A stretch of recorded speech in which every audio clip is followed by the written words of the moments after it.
मसीह का जन्म एक साधारण गौशाले में हुआ था, लेकिन स्वर्ग और धरती दोनों इस विशेष घटना के साक्षी बने। उस समय पूरब के कुछ ज्योतिषी, जिन्हें हम बुद्धिमान लोग या मगी कहते हैं, एक अनोखा तारा देख रहे थे। ये तारा सामान्य नहीं था, यह एक संकेत था कि कोई महान राजा जन्मा है। वे ज्योतिषी लंबे सफर पर निकले। वे ऊंटों पर यात्रा करते हुए रेगिस्तानों और नगरों से होते हुए यहूदिया पहुंचे। वे यरूशलेम पहुंचे और पूछने लगे, वह कहाँ है जो यहूदियों का राजा हुआ है? हम उसके तारे को पूरब में देखकर आए हैं और उसे दंडवत करने आए हैं। ये सुनकर हेरोदेस राजा घबरा गया। उसने धार्मिक अगुवों और शास्त्रियों को बुलाकर पूछा, मसीह का जन्म कहाँ होना है?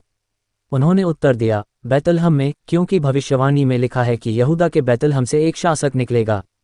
हेरोदेस ने चुपके से उन ज्योतिषियों को बुलाया और पूछा कि तारा उन्हें कब दिखाई दिया। फिर उसने कहा, जाओ, उस बालक को ध्यान से ढूंढो। जब उसे पा लो तो मुझे खबर देना, ताकि मैं भी जाकर उसे प्रणाम कर सकूं। पर उसका उद्देश्य श्रद्धा नहीं था, वह उस बालक को खत्म करना चाहता था। ज्योतिषी तारे का अनुसरण करते हुए बैतलहम पहुंचे। उन्होंने वही तारा देखा जो अब बालक यीशु के घर के ऊपर ठहर गया। वे अत्यंत आनंदित हुए। जब वे घर में गए, उन्होंने मरियम और बालक यीशु को देखा।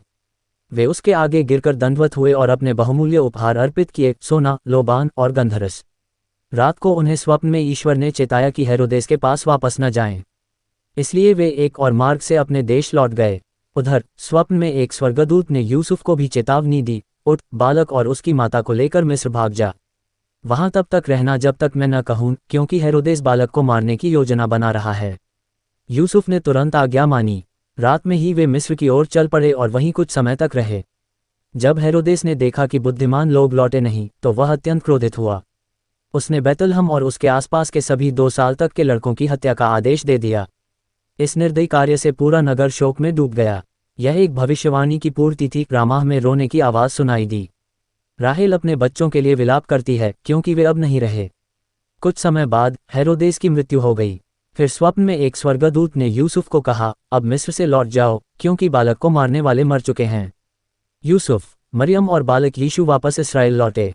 लेकिन हेरोदेस के पुत्र अर्केलाउस के शासन को देखकर वे गलील नामक क्षेत्र में बस गए और नासरत नगर में रहने लगे। इस प्रकार एक और भविष्यवाणी पूरी हुई, वह नासरी कहलाएगा।